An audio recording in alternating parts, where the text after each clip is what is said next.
As is customary, we'll first recite a chapter of Psalms for the soul. Mizmor LeDavid, Adonai roi lo echsar binos desha yarbitzeni, amei menuchos yanaleni. Nafshi yishovev yancheni b'magle tzedek leman shemo, gam ki elech begel tzemaves, lo yirara ki ata imadi. Shiftecha mishantecha hema yinachamuni, taroch lefanai shulchan neged tzorarai. Dishanta b'shemen roshi kosi revaya, ach tov v'chesed yirdefuni kol yimei chayai, v'shafti b'veis Adonai le'orech yamim. So as is customary at a funeral, Zecher Nishmas, Marty, Matis ben David, it's going to be slightly impossible to encapsulate the character, the personality, the nuance of all the different facets of Marty's life. But with a person who just lived to love anyone, everyone, instantly, within a moment, as you'll hear from friends of a long time ago, to caretakers of most recent, and to everyone in between, certain people seem to have this magic to be able to connect in a very meaningful and deep way with any and everyone, regardless of who, where they come from, and what they're like. So we're going to have the opportunity and the privilege to hear some words shared by old friends, by people who came into his life most recently. But we'd first like to call Gloria, Marty's friend of 55 plus years, from their first day of mischievism up in Gravenhurst to a friendship that just continued and continued and continued. Please. Thank you, Rabbi. Wonderful words. Thanks for coming, everyone. It's a sad day, but it's also has to be a joyous day because that's what Marty was all about. Marty lived life to the fullest. Not a day went by that he didn't find something to celebrate, often with many of you, or someone to connect with, someone new, a friend, an old friend, or a new friend. He was a unique individual with a huge capacity for love. That love has come back to him in the past few weeks with an outpouring of affection from many of you and many other friends and family. What I'd like to do is read you a few of the messages that people have left because it gives you a good idea of how Marty touched so many lives. He brought joy to so many people. He touched people and lifted them up. Ishbel Monroe. Such an amazing smile and laugh. He will be missed by all who knew him. Such a blessing calling him my friend. Tasha Butler. It is so sad when the world loses a bright light of encouragement and positivity. Cynthia Bond. A wonderful spirit, a talent and supporter, always with a smile on his face. Was he ever funny? Was he ever a wonderful promoter of those he believed in? An enthusiast of life? Joanne Smale. His infectious laugh, his positive outlook, his supportive nature, and his friendship. From soup to butter tarts, Marty made an impression on everyone. Joey C. Such a genuine, funny, kind, and generous human. Wonderful memories from the Marty and Avram show through decades of his many projects. Marty was bigger than life, loved by many, and he will be truly missed. Patty Janetta Baker. Marty leaving has been written in the stars for a while, but he was so full of life and personality that it was painful to see his body fail his spirit. Taya Agar. We go way back, often took food guests onto the Marty and Avram show on Q107. I once hired him to help Crane Communications with the PR for the home show, where he portrayed a member of the royal family checking out the dream home at a press event. We stayed in touch after that, would meet at the market on the odd Saturday, where he had to hide his pet dog under his coat while we had a morning coffee. One of the good guys, and a big piece of radio history in the city. Publicist Stephen Weir. Marty was a mensch. He was so kind and made time for everyone. He gave me an apron, which I cherish to this day. I think it's the same one that Avram's wearing. May he rest in peace and power, and may his memory be a blessing to all who knew him. We will speak his name, we will remember him, and we will honor him. Singer Kathy Young. He had a way to make everyone smile. Actress Jocelyn Zuko. Marty did so much for others. I will miss him and his beautiful spirit. Carol Mascardelli. Such a kind and gentle man, he will be missed. Rita DeMontis. The great foodie and the great optimist. We shared a lot of laughs and sampled a lot of food. The catering department in heaven will never be the same. Make a special meal and dedicate it to Marty. Jean Velitis, broadcaster. Oh my God, this is so sad. I am going to write a song for Marty tonight. Eugene Dr. Draw. And that's just a sampling of some of the comments that really revealed the spirit of Marty and how he did touch people personally. For me, Marty was a constant touchstone for 55 years, from our adventures in TV and radio to just being a friend, just being there for one another, or sharing a laugh. He would often say, "It's just good to hear your voice." He truly was the definition of a great friend. I think Marty would say,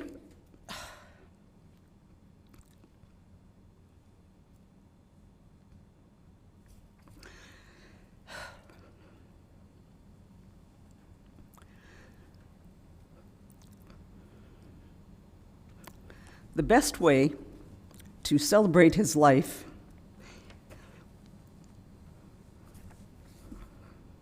is to be kind to one another,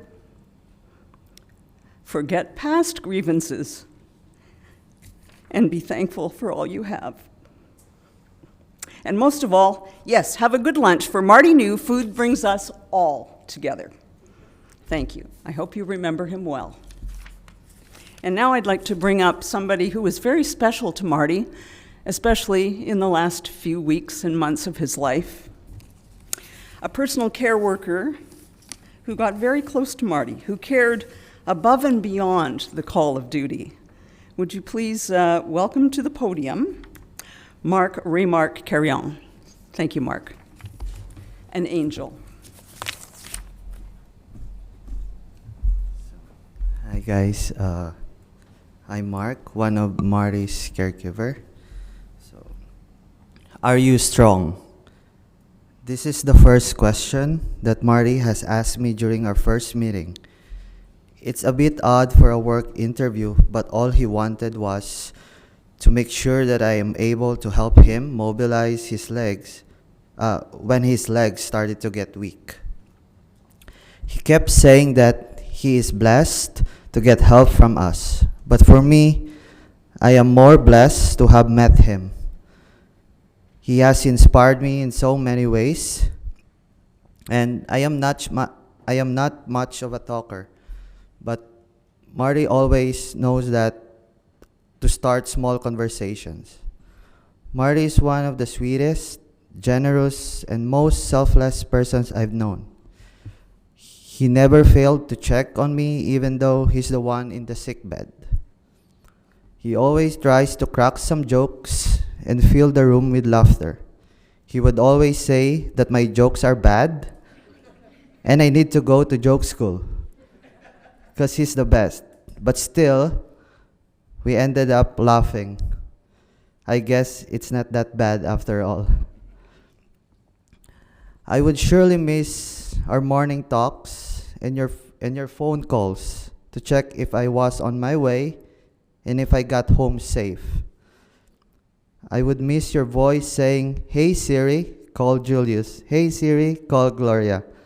And sometimes you mix it up by saying, "Hey Tubi, hey Sibis," and then I'll laugh and tell it's Marty, it's Siri. Or just simply reminding you that the name of Mateo's dog is Bamboo and the name of the restaurant is Sambuca because you worry so much because you keep forgetting it. I would miss his endless stories about his love for food, how much he adores and loves his friends, and the life lessons he shared with me. He wanted me to appreciate the importance of connecting with people and to never forget to reach out to others. When my shift is about to end, he would always say, "Mark, I'm really sad when you leave. Marty, you never wanted to be left alone, but now you are the one who's gone."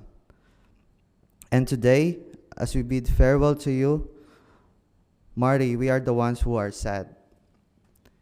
And if I were to answer your first question during our first meeting, I wish I'm strong enough to accept that you're gone. But I know in my heart that you are in a better place now, free of pain and suffering. Your contagious smile and sweetness will never be forgotten. Thank you for everything. I love you, we love you, and you'll always be in our hearts. Thank you.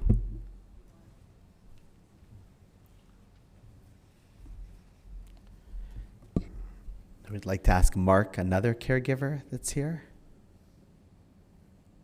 unless he's not here. Mateo? Mateo is on his way up. You're right. Mateo, please. Yes, absolutely.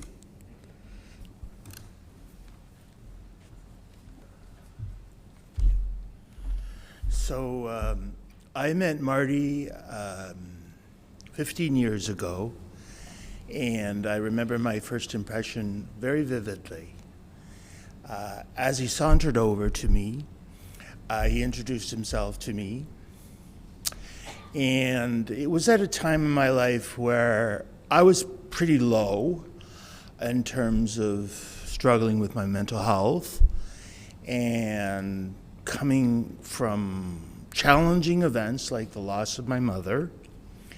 And here came in Marty, and he seemed to pick me in the room, sit next to me, and start to tell me who he was in the most joyous manner, with the most inspiring way that celebrated life. And I thought to myself, this is the real deal. This is someone who is so genuine and remarkable. And I thought to myself, or he's not, he's a crackpot. And I remember thinking about that. And I remember thinking, okay, I'll hear from him, maybe, maybe not, in a week's time or so. And the next day he called me. And I thought immediately, no, this is the real deal. And I remember always saying to him, he'd meet hundreds of people, thousands of people. And when he got their number, he'd call them the next day. And I'd say to him, Marty, that's not what you do. You wait it out, you don't come across like desperate. He said, looked at me and always would say, why? And I would say, because that's the way it's done. And he had no qualms about showing how he felt about you. And he had nothing except an embracement and a lovingness for all people. My first, experience with Marty, when we went out to dinner, and I met Gloria Martin, who I knew Gloria from CFTR, and it was astounding to me. Like, wow, this is someone big. And I met Diane Douglas, who I found out worked at Stratford and Shaw, places that I frequented and adored to go see the stage. And we enjoyed the food, and we had such a great time, and I thought to myself, what wonderful people. And this man surrounds himself with wonderful people. And I later met Avram, who did so much with Marty, and became icons in Toronto and even abroad. Like when we went to Buffalo, the people would stop Marty and say, "You're the food guy," and he would, show them affection and warmth, and I felt like, privileged and honored to walk with Marty and be seen and known. And I also met Julius, and he was a remarkable friend. They started out at 14 being two isolated individuals who weren't popular amongst others, but when they got together, the sum of the part, the whole was greater than the sum of the parts, is the way I see it. They played off each other, and they were really funny and hilarious. They do the skits still, and they bring such joy and humor to the place. I thought to myself, just Marty surrounds himself with wonderful, iconic people, and he always invited me with a plethora of people. Whoever he met, he called me to come break bread with him and enjoy his company. He never kept anything to himself. I think from anyone, he was a person who brought people together, and he did it from the immense storage of love in his heart and his desire to see people happy and connected, and nobody alone, because I know that Marty suffered as a young person, and he never, ever wanted anyone to suffer what he did, and he made sure that you felt loved in his presence. We lost a really big guy, and there's no replacement. There's just time before we meet again. But I can assure all of you that when we all visit the other side, we will have a tour guide, and we will discover the best bagels in town, and the best cheese blintzes, and the best brisket. So it isn't goodbye, it is see you later. Take care.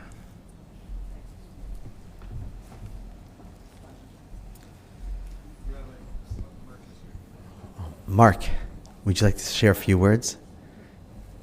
The other Mark did already, don't worry.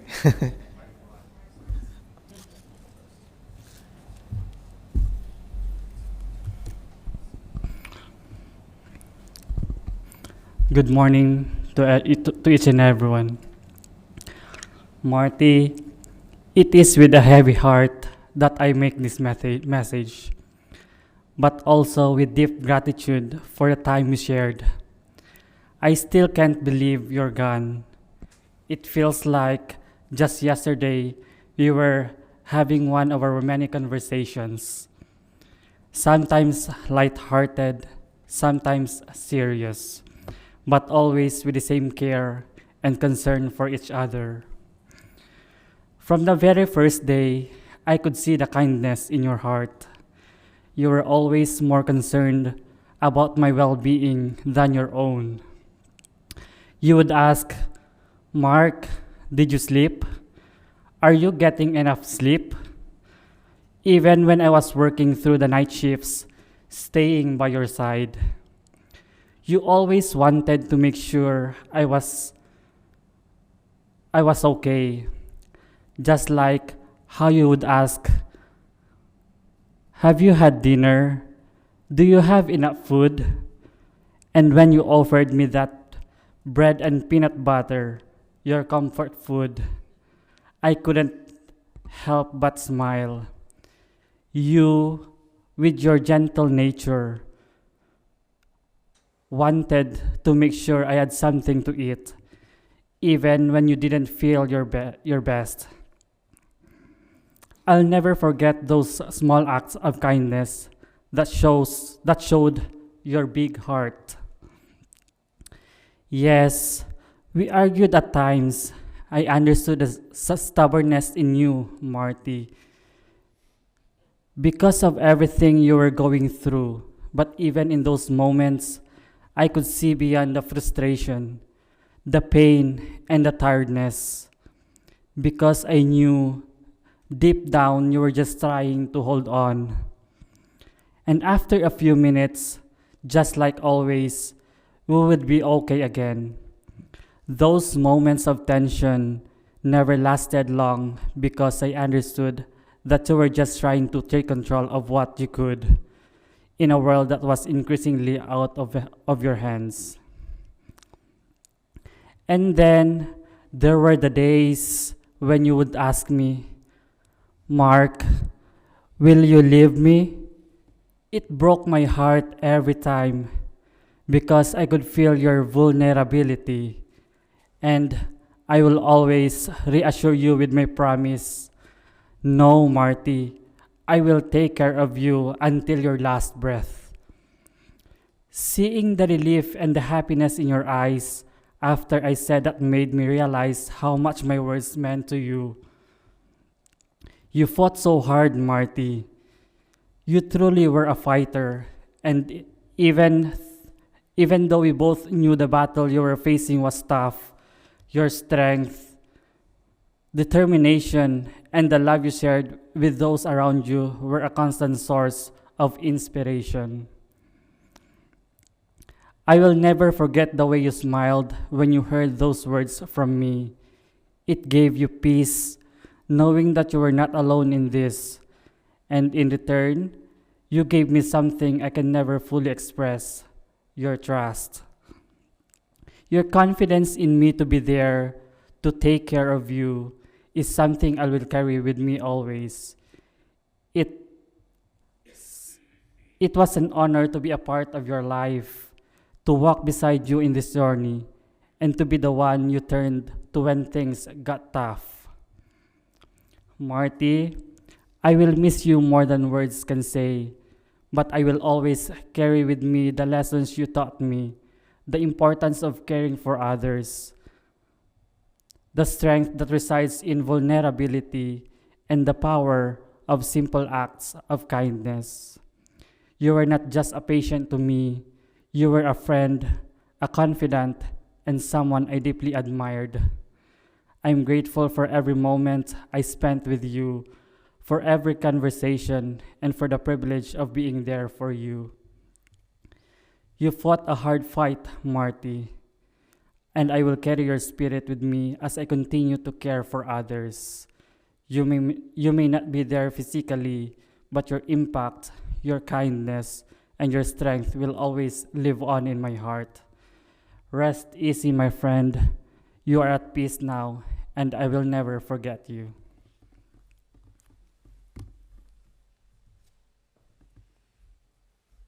Thank you, Mark.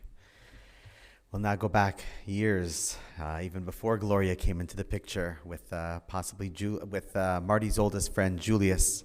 Julius, just to explain, will be speaking from behind over there. It's not a COVID thing.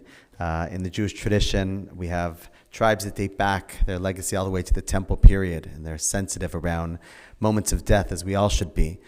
There's a very big transformation and change when we realize that the body of the person just housed what was really the essence and the soul of the individual. Certain sensitivities around that, and therefore he's in a separate structure behind there. But please give your attention to Julius, longtime friend.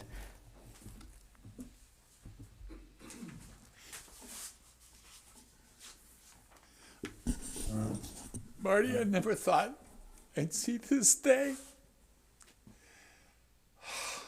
It's so painful. And I gotta just stop for a minute and realize who you are as a human being, as a soul, as a person, as a Jew, as a friend, as a very kind and caring and passionate individual, passionate about life. passionate about relationships, passionate about making sure that the people in your life have meaning and self-worth, self-esteem, and know that you're a friend. I met Marty at a time when I remember going to this party with a neighbor of mine, a young teenager. I hadn't been to one of these parties in those days in the mid '60s. The parties were, dancing with the Beatle records and schmoozing and everything. But I was quite shy, so shy that I did not have a friend. At the age of 14, I did not have a friend, and you can imagine what kind of issues that creates in the mind of a young individual. Nevertheless, on the advice of somebody else, I went to this party.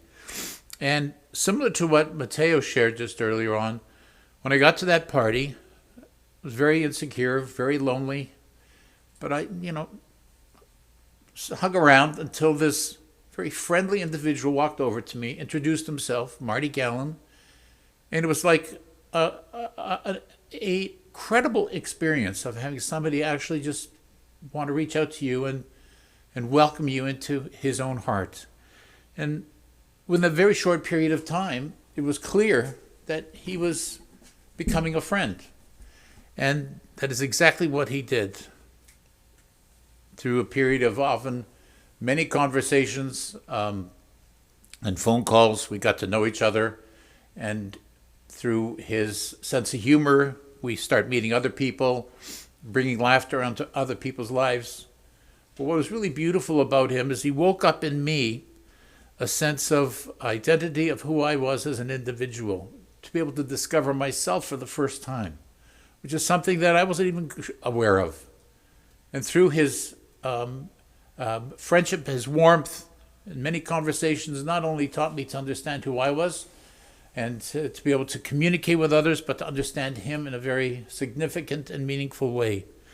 And what I discovered was that he was a person who really, truly cared for others, who really, truly cared that other people should have a sense of dignity, self-worth, and enjoy humor, enjoy life. His perspective on life was something that was just inborn with him. It was never something that he had to study sources for it, but the meaning of life was all about. He sort of had things figured out from a very young age. What's really interesting is from that young age, there was always a sense of commitment, dedication, that regardless of whatever, you are my friend, Marty. And stuff came up sometimes when I wanted to throw in the towel, but in the end, can't do that to somebody who is your friend. And thank God we stuck it out, because your relationship in my life and the life of so many others was something that really sustained me and helped me get through so many issues and traumas and difficulties.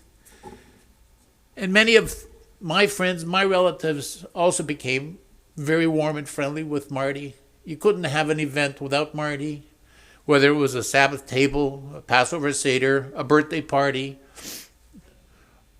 going out to some kind of an event, our wedding, whatever. You got to have Marty. Marty's got to be there. And he always took a personal interest in everybody's happiness and well-being, to the extent that he really made people feel good about who they were as individuals.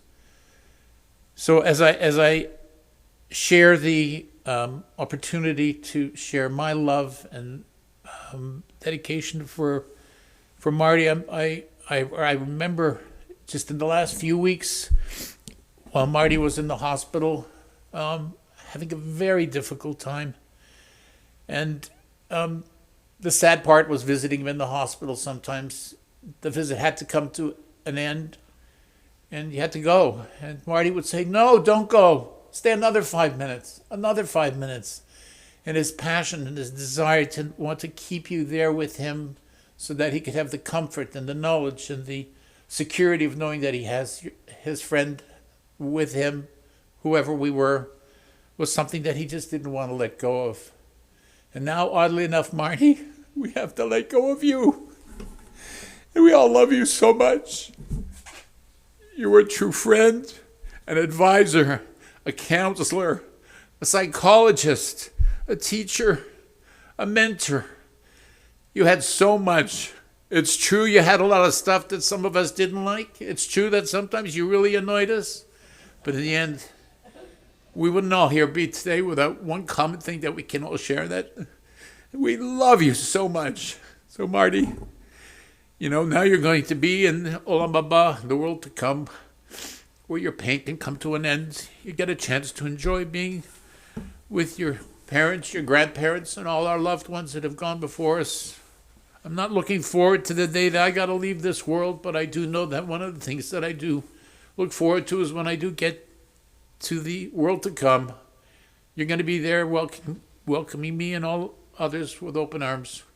Because one of the things that really signified who you were as a person was a terrible 4-letter word called Love, love. You exuded, and it wasn't terrible, it was gorgeous, a fantastic word. You were a person who, no matter what, could not control your ability to love others. And it's something that all of us have gained lessons from, and will be an opportunity to be a vessel that we can ride through life.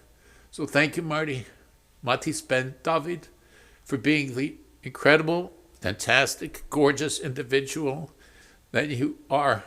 We love you, and we will always miss you and care for you. And the impact that you've made in so many people's lives will only grow and spread in much the same way as a drop of water does in a pond, with a great ripple effect.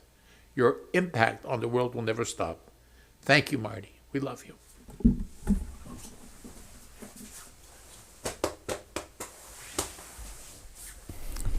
Well, obviously, we'll continue to tell stories for many days, weeks, and years to come. And this morning, we'll have some final words of eulogy from a dear friend and partner in crime for many years, Avram Rosenzweig.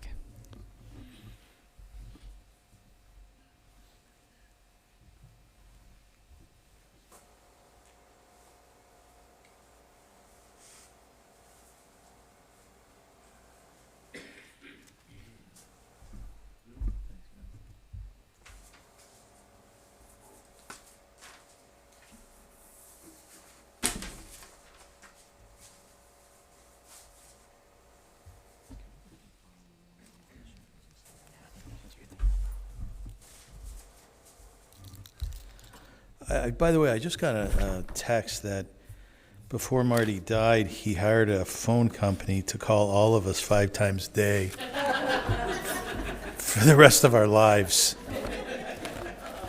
Yeah, exactly. Thank God. And I also want to tell you, thank you, Rabbi, thank you. Julius was very holy in his eulogy, but he didn't tell you some of the funniest stuff. We were sitting over Marty's bed 2 days ago, day before he passed, and Julius says, I have a wonderful joke for you. I go, Marty, go tell Marty. He likes that stuff. He goes, Mr. Goldstein was dying, and he calls over his son Shmuel. He says, Shmuel says, what can I do for you, Daddy? He goes, I'm so hungry. I want something to eat. This is Julius telling Marty in his deathbed. And he says, okay, I'll go ask Mommy. Maybe we can get you some strudel. He comes back, and he goes, please, I'm so hungry. Well, Shmuel, what did Mommy say? She said, Daddy, I'm sorry, the food's for the Shiva. It gives you a little bit of insight. He did, he laughed. Marty is gone forever for now. That's an awkward thing to say, and it's even more so, it's very awkward to believe.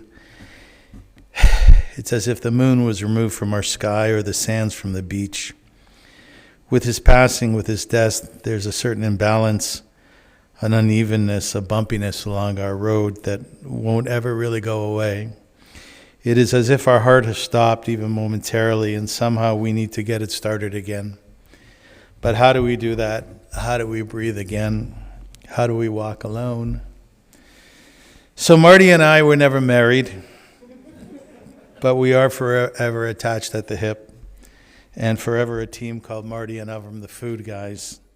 For those of you who are not familiar with Marty and Avram, let me get you up to snuff. Part of it, by the way, is the apron that I'm wearing here. This was our pre-stained apron line. We thought it would go throughout the world. And then when I put on this hoodie this morning, I noticed there was a mustard stain on from last night's dinner. I thought, well, maybe that's not appropriate. And then I thought, no, that's perfect, actually. I met Marty Galin in the mid-'80s at Julius Sis's Passover Seder. When I met Marty, like so many before and after, I was taken by his frizzy afro, his boisterous nature, and his very rotund character. I recall how Marty would talk loudly so the entire house could hear every word, and the things that he said were highly inappropriate, like talking about my very robust tummy. Marty wanted to make sure everyone in the room was aware of his views, but more so that they knew Marty was in the venue, together with them, and that he was funny, and that he was hilarious, and he was comical, and he was simply far, far bigger than life itself. Marty and I, we grew our friendship very quickly. I liked him, and he liked me.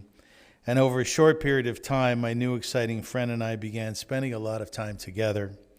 Marty was different than anyone I had ever known before, especially because of my yeshiva background. He taught me about the city, in particular anything south of Lawrence and Bathurst. He introduced me to the gay community, and he invited me to attend the very first Gay Pride Day parade. But mostly my dear friend, my new friend, showed me the world he was involved in, and that was the worlds of art and entertainment.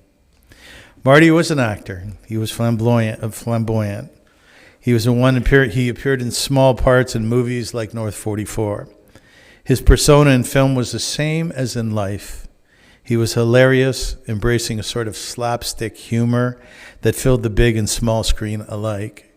Soon enough, Marty's insatiable drive to create led him down a road to produce and to star in shows and to write his very own, like Galinsky's and Prime Rib, with his dear friends like Gloria, like Bruce, Sam, and Jim.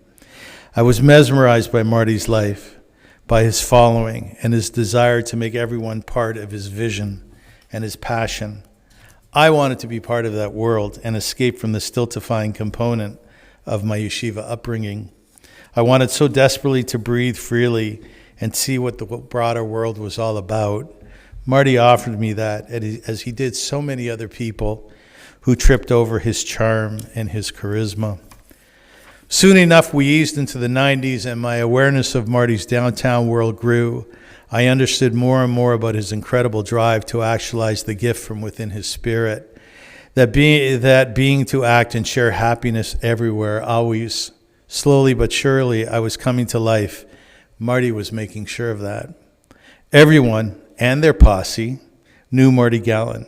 It seemed like my buddy was the mayor of his high-rise apartment at Wesleyan Church, and that he and his dog, Lenny, was familiar to the throngs of people parading up and down Church Street. The community seemed to love Marty, and they did, because he just made others feel good about themselves and to be visible in a world and place that often made people feel very invisible. Marty was a star, and he was hanging out with him, and I was hanging out with him. I began feeling very special. As time went on, Marty began producing and opening doors for himself in the radio and television industry.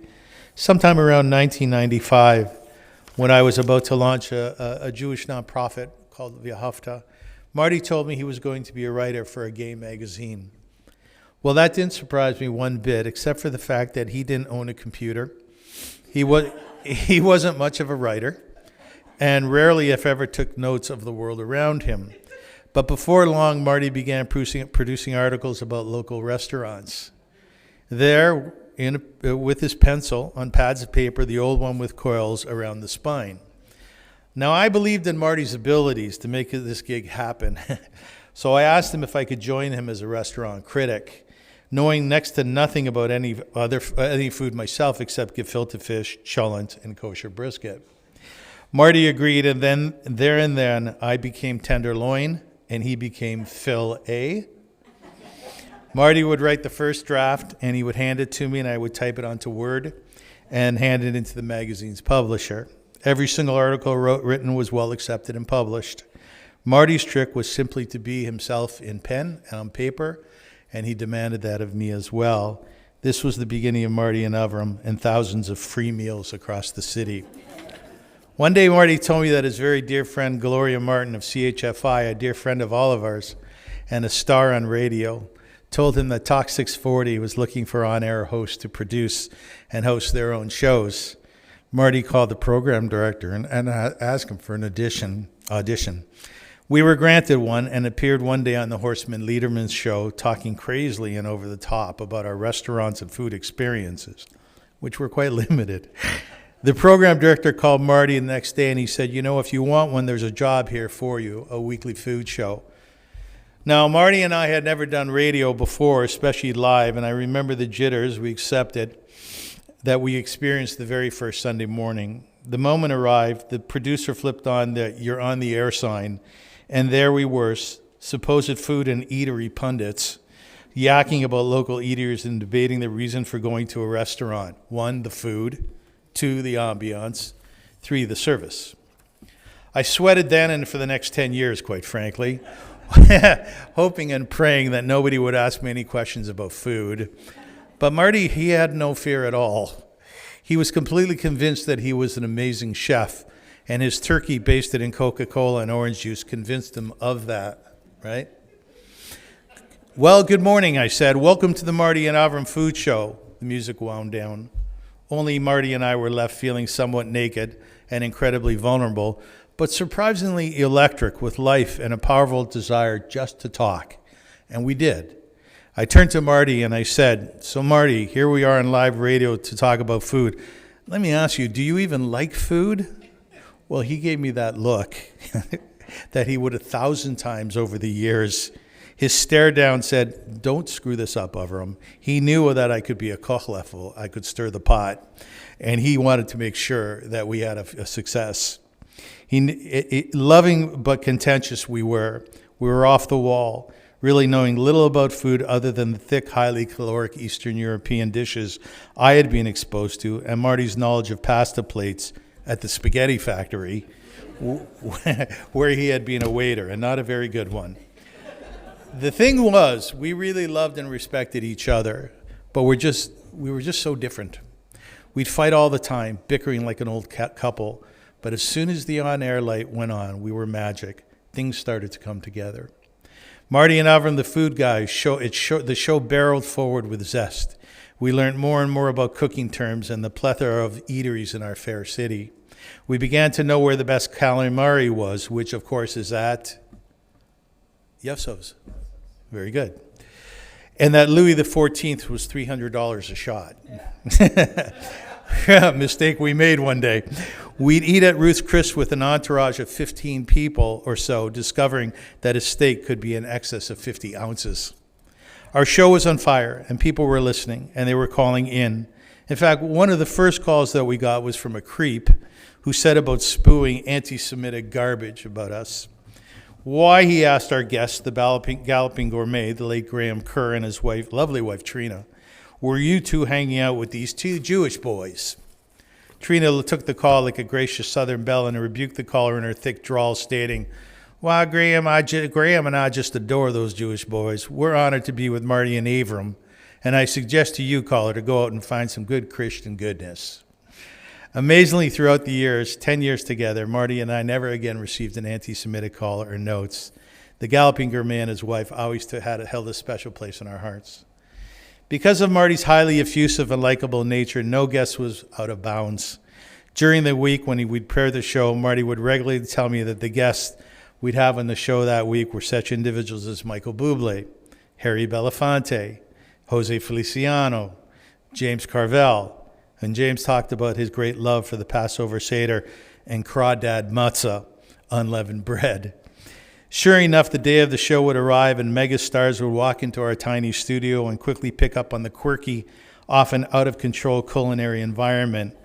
I remember once we had David Wolfman on. He's a well-known native Jewish chef who we gave permission to grill buffalo burgers in the studio. Well, the smoke was thick and the smell was putrid. There's no offense to buffalo burgers. The aroma wafted throughout the entire station, and Marty and I felt like we were losing consciousness. We felt this overwhelming sense of nausea. Complaints rolled in from the entire station, and then soon enough, the burgers were tossed into the kitchen sink and doused with cold water. It was these things, like having a 40-man homeless choir from Quebec in the studio, that eventually would get us fired. They were exciting times, but with few limits in quite a conservative industry.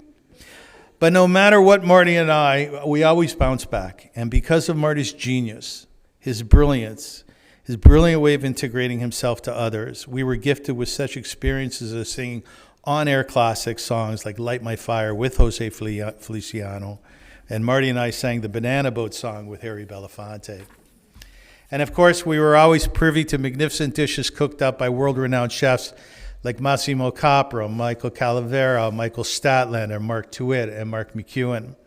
They all seemed to understand our limited understanding of gourmet and high-end food, but never refused an invite. They would roll in with silliness and joy. Our irreverence they accepted, and a great sense of hospitality and appreciation was always pervasive, and that's what they loved.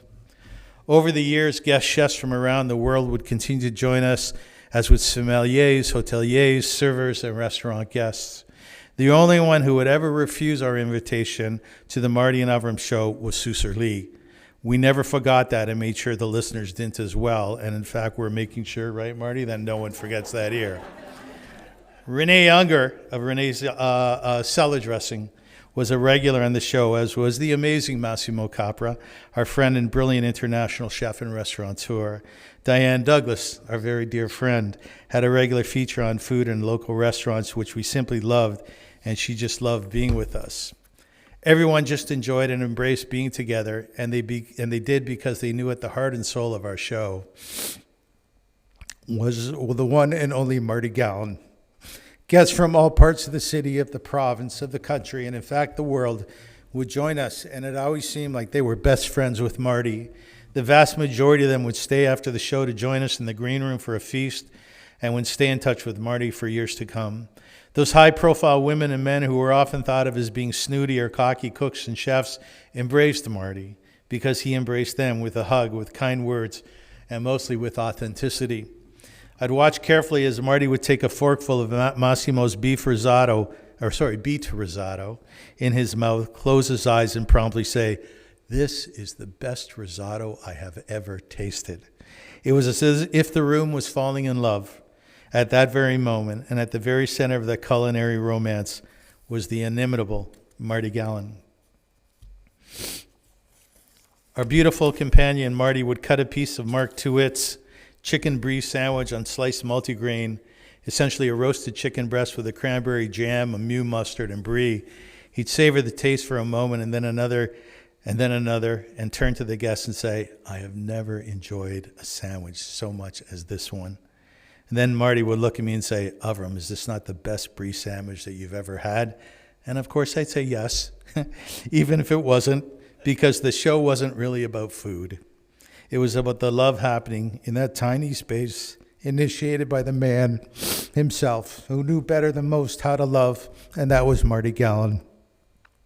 That was a normal Sunday morning, and they would go on for a decade, feast after feast, celebration after celebration. People would stop Marty in the street, knowing him by his frizzy afro and those glasses that had no lenses in them, and ask him for his autograph. Marty became a superstar and was happily and sometimes begrudgingly along and sometimes begrudgingly for that star-studded ride. And with our growth and development, Marty would bring on hordes of volunteers, chefs, assistants, and servers to help prepare the feasts brought into the studio and the huge meals after the show. It was clear they weren't all needed, but it didn't matter because Marty wanted them there. He just liked all of them, and he wanted as many people around him as possible because that was what made him breathe. The show was his castle. It was his Oz.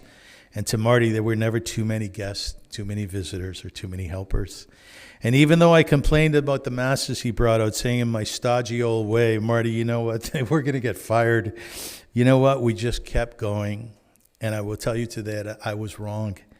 Those were magical moments. Those were charmed and enchanted times. Those were days I will never forget and forever hold in my heart, as you will, because they were the invention, the creation, the recipe for life emanating from the Spirit and the soul of the inimitable and the magical Marty Galin. And those are the moments that will never come again. And they just got better and better, and soon enough, Marty added television shows to the mix, including The Movable Feast, Beer Buddies, and exactly the same thing happened on TV set. More food than an army could eat, more people helping than a Hollywood budget could manage, and mostly more love and more Marty Galin. And the amazing thing was Marty Galin worked by the seat of his pants, and did so with a flair unmatched by any producer or CEO throughout radio and television history. He was beloved by the industry and embraced by the culinary pundits of that time. Because of the zany yet warm environment Marty Galin created without a plan or a vision set out in a document, it became an honor to be a guest on our show. Marty, simply put, made everyone who walked into our studio feel like $1 million. They fed Marty, and what he loved more, he fed them. Marty Galin became a star, a superstar, and he brought me along for the ride, along with another 10,000 unsuspecting people from across the world. Rabbis would tell us that they listened to our show on the way to the funeral on a Sunday morning. Fathers and mothers tuned into us, making sure to do so without their children in the car. Those cocky wine lovers we all know and hate morphed into fans after being hosted by the effusive and loving Marty Galin. Marty Galin changed my life as he did many of yours. He introduced me to outlandishness, reminding me constantly that form and focus was not the only thing to remember about making good radio and TV, about living life to its fullest. To our dear Marty, the starting point of creating the best form of communication on or off the air was the way to live was through community. His rules were really simple. Provide as much warmth as possible, as often as you can, and never ever close the door to another person, no matter who they are, because they might benefit from Marty's Camelot. Marty was 1 in a billion. To those of us who were honored by God to meet him, to know him, to spend time with him, to eat from the dishes he provided, we know in our hearts that for a brief moment in our lives, we were with someone who had no pretenses, no double standards, or unseen motivations. We were with a superstar of a human being. Marty Galin, a one-off created by God, someone who had one singular goal in life, and that was to have just one more bite of food with you, a morsel of goodness, be it Italian or Thai, Mexican or kosher, native or Cuban, the objective being to love even more all the hours of the day, all the days of his life. Never will there be another Marty Galin. He was a holy man in his own right, imbued with unending kindness and the wisdom to love and repair our world in a way like no other. Marty, I'll miss you, and thank you for coming our way. Accolades to you, my friend, for letting me hang on to your world-class coattails and to have any chance to feel like a bit of a star, if only for a moment. And a great big hug and a jolly and warm send-off from everyone you've loved, including Gloria and Jean, Julius and Claire, Mateo, Diane and the boys, Bruce, Allison, Roberto, Ishbel, Lisa, Khalil, Linda and Erico, Janice, Aaron, Steve, Kathy, Laura, Alan, Jose, Taya, Ava, Roz, and a zillion more. Now, Marty, you will be in heaven with God, with the angels, and with the greatest chefs ever. And they will sit at your feet learning about love from the Master. And together with you, the community on the clouds will gobble up the most wonderful spiritual culinary delights. And then without warning, heavenly condiments will drop onto their white frocks and wings for eternity, for always, because you are and will always be a stainer, just like me. And together you will laugh and sing and dance and appreciate the true nature of those holy lyrics you love so much. People who need people are the luckiest people. Marty Galin, until we eat again, I love you, we love you. God, you created a gem of a human being, and now he's yours again. How lucky you are. Lots of luck. He's a handful. Thank you.